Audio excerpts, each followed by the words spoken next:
September 12th, I see some of your combines are rolling. You're a customer of a couple of our solutions with innovative and integrated seeds and OptAg's guarantee. July 15th, so this will be my 26th year farming. I would have told you July 15th that I would have had the best crop. I had the best crop coming. Crop went in great. Soybeans and corn couldn't have been planted in better conditions. We had great weather up to that point, not too hot, not too cold. Optimal weather. I mean, you can look across here. There was no holes in the crop, I remember. and then all of a sudden, it is like a light switch flipped, and our temperatures were extreme, like 10 degrees above what normal. And at night, and even at night, Ooh. we never got below that 70 degree at night for about a 15-day stretch there from July 18th to even into the early part of August. Ooh. And you just don't like, especially corn just can't recover from that. And that's the tough part. So, that you want, as a corn plant wants to make that grain fill time, which is that July 15th to that August 15th to when we black layer, we need to stretch those days out as many times as you want. Today's September 12th. Normally we start harvest September 15th. By the end of this weekend, we'll be 10% done with harvest already, just because those days that is normally maybe 45, we made it into 30. So that's never a good thing.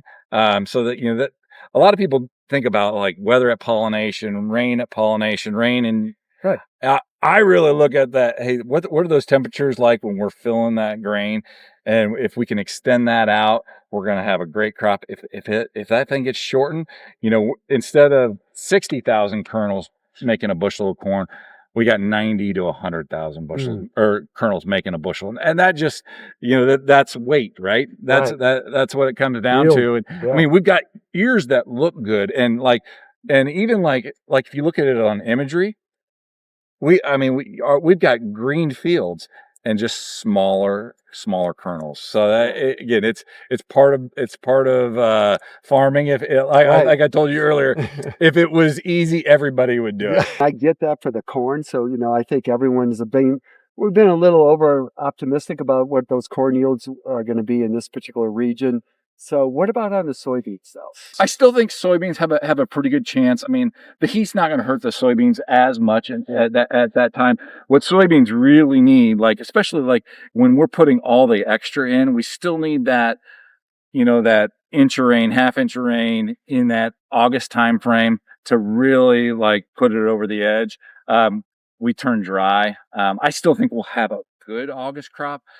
Or a good soybean crop. I don't think we'll have a great crop, but unfortunately, I thought we were on pace for a record crop. I mean, some of these beans were over shoulder high. I mean, just look phenomenal. But just now we aborted a lot of pods there at the top. We put a lot of programs in place on your farms where we're doing the treated, right? The solution versus the untreated. We're measuring that. Initially we're seeing a delta, but we're not seeing the delta we wanted yet, right? And we're only 10% done. Yeah, we're 10% done. I mean, right now we're not seeing the results we had hoped for. When I spend $1, I hope to get $2 back. And that's just kind of how we work and we look at things.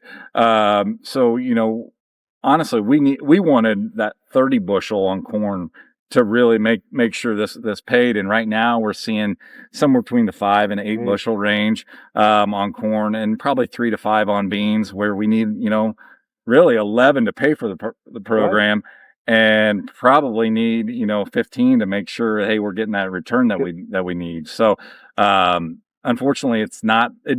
Early results don't look there, but again, we got a long ways to go. I think I've got 24 plots, and I've only taken 5 outs. We stand behind you.